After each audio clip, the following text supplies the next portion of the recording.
Welcome to the Secure Attachment Code podcast. My name is Tracy Malone, and in this episode, I wanted to touch on and talk about the inner critic. The inner critic is deemed a harsh, demanding internal voice that judges, demeans, and monitors your behaviour. When we were growing up, we were taught to ignore this voice. We were taught that our thoughts are not actually our own, and our thoughts are something that should be ignored, should be changed, and must always be positive. There's a lot changing in psychology today, which is a breath of fresh air, where we now know that your inner critic is a part of you that was formed through an adaptive strategy in childhood.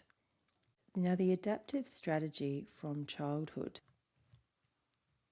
all of our inner child parts were created at a very young age, and there isn't an inner critic that wasn't somehow criticized when they were younger.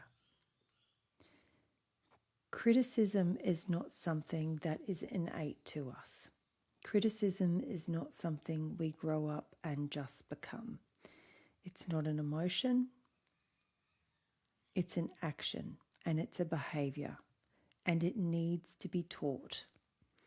And so if you have an inner critic, the invitation is to get curious about when it is that you first learned what criticism was. And you usually learn it because somebody's with you and they're being critical about another person, or they're criticizing you. The most well-meaning people can be quite critical. Your parents, when you're growing up as a tiny little human and you're trying to do something, they say, no, don't do that. No, don't do that. No, don't do that. That's dangerous. No, don't do that. That's wrong. You go to school and there is a right and a wrong way to do things. And if you have someone who first corrects you consistently, so criticism isn't always you are bad, you are wrong.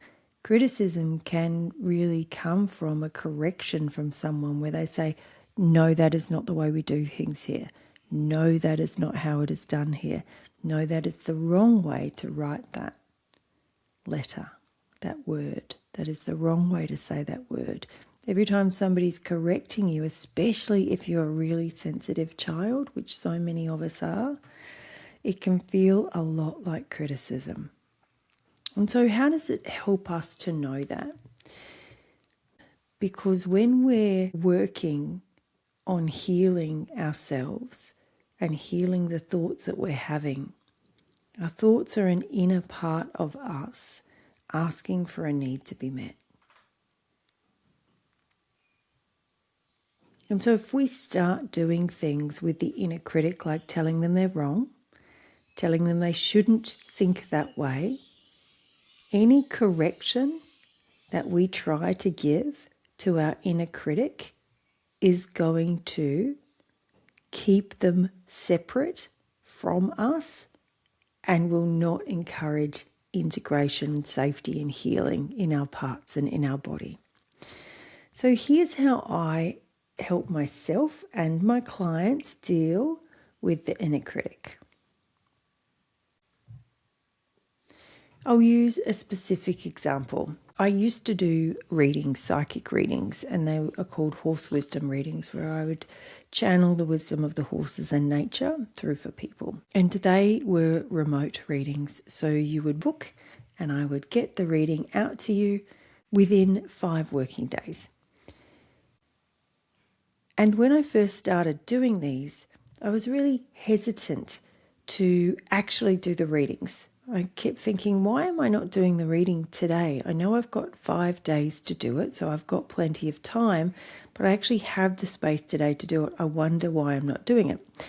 And what I realized when I stopped and allowed my stuckness to talk to me and said, what is it? Why aren't I actually going out and doing this reading right now while I have the time?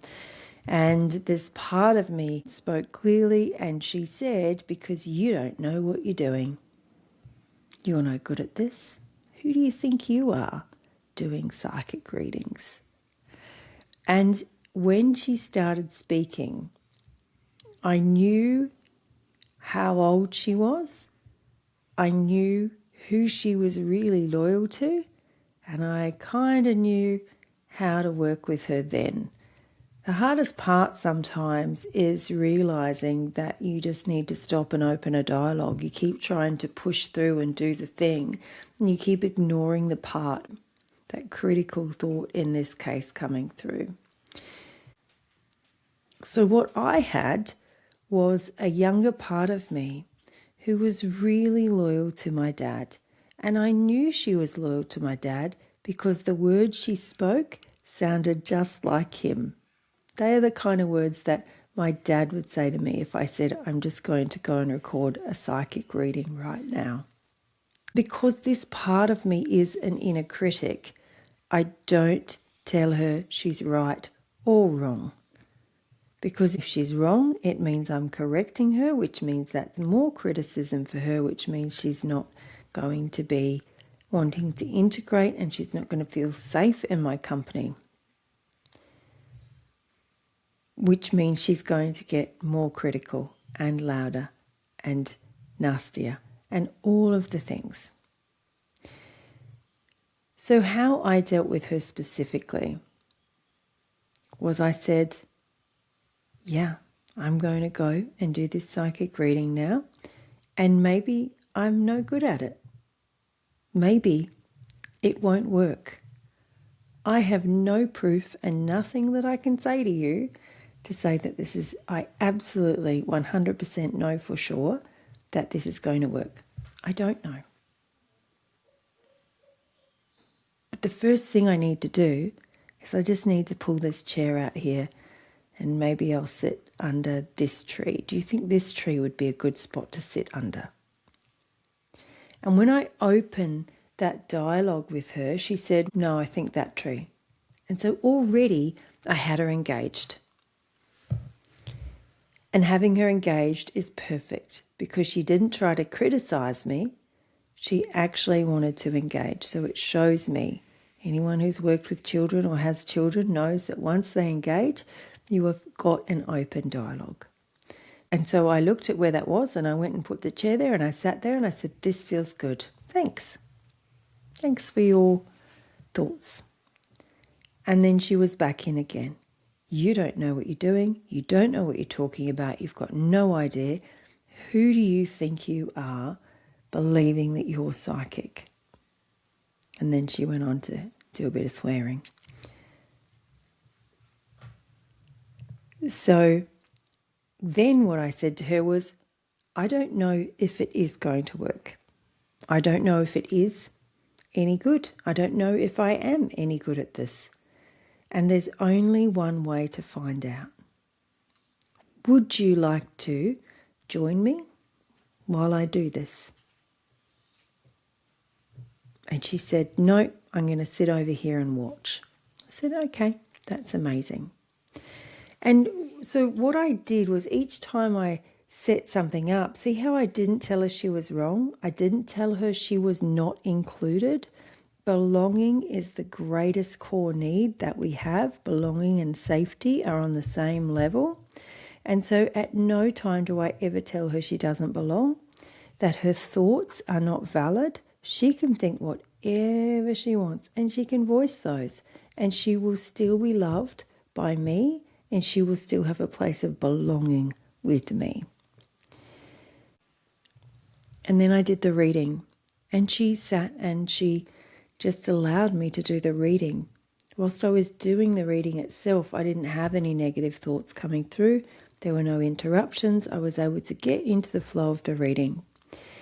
After the reading finished, she said, well, that was stupid, wasn't it? And I thought, yeah, maybe it was. I don't know. You know, it's not up to me to think about and grade myself on how good I think the reading is. That's really up to the person who has booked the reading. So I tell you what, we'll send it off and we'll see what happens. I don't know if it worked or not. Maybe it won't land. And the worst thing that can happen is somebody asks for a refund and I will give them their money back happily.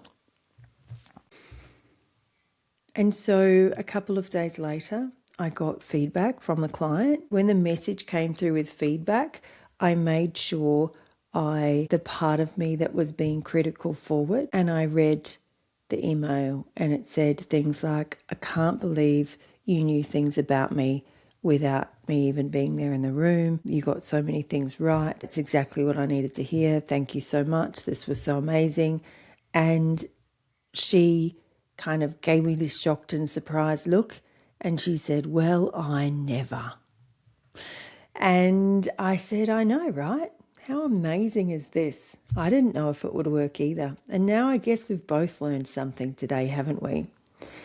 And what has happened when I don't do those readings anymore, but when I was doing readings after that, instead of the inner critic, instead of having a block where there was a part of me that was being really critical and stopping me from doing it, that same part of me turned into a part that got really excited. When somebody would book a reading, that part of me would be like, oh my God, let's go and see what happens this time. This is getting really fun. And you can see the difference there. You can shift your inner critic into your greatest supporter and ally. And you do it by no judgment, no criticism, no correction. The other thing I do with an inner critic, and this one is really helpful for when you've done something and it seems to be wrong. If I do something and I made a perceived mistake, I don't believe there's such a thing as a mistake. There's just moments of learning to do things differently.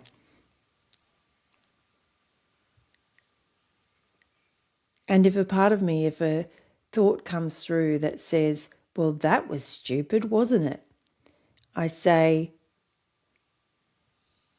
sometimes we do things and we do them because we need to learn how not to do them.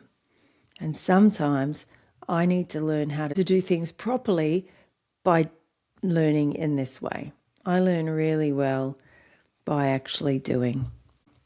I'm okay with doing things differently sometimes and it not turning out how I'd hoped in the start, because I always learn something from it. And so you're treating this part of you that is critical like you would your best friend, or hopefully like you would your child, really gently and kindly.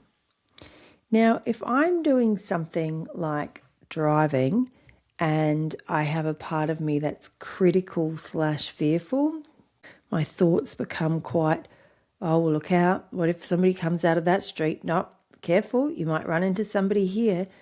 When I have that kind of critical thoughts coming through my mind, what I do with that part of me is I simply say, oh, it's a lot to think about all the things that could go wrong.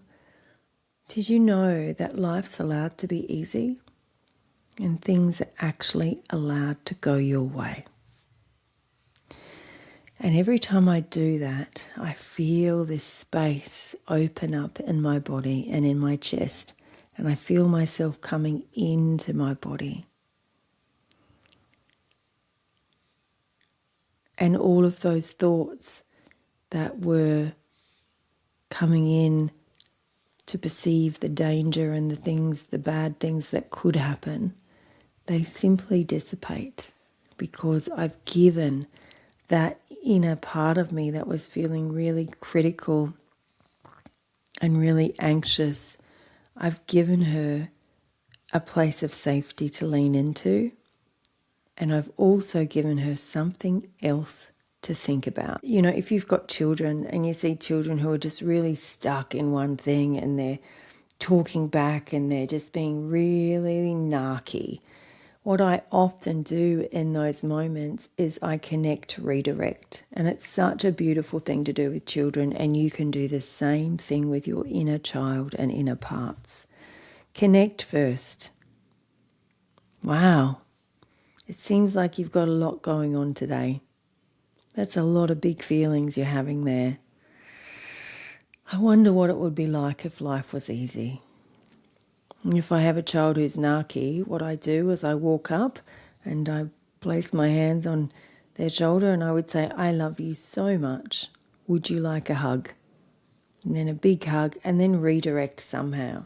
Hey, I've been thinking about doing this. Would you like to come and do this with me? Hey, I was just about to make a snack. Are you hungry?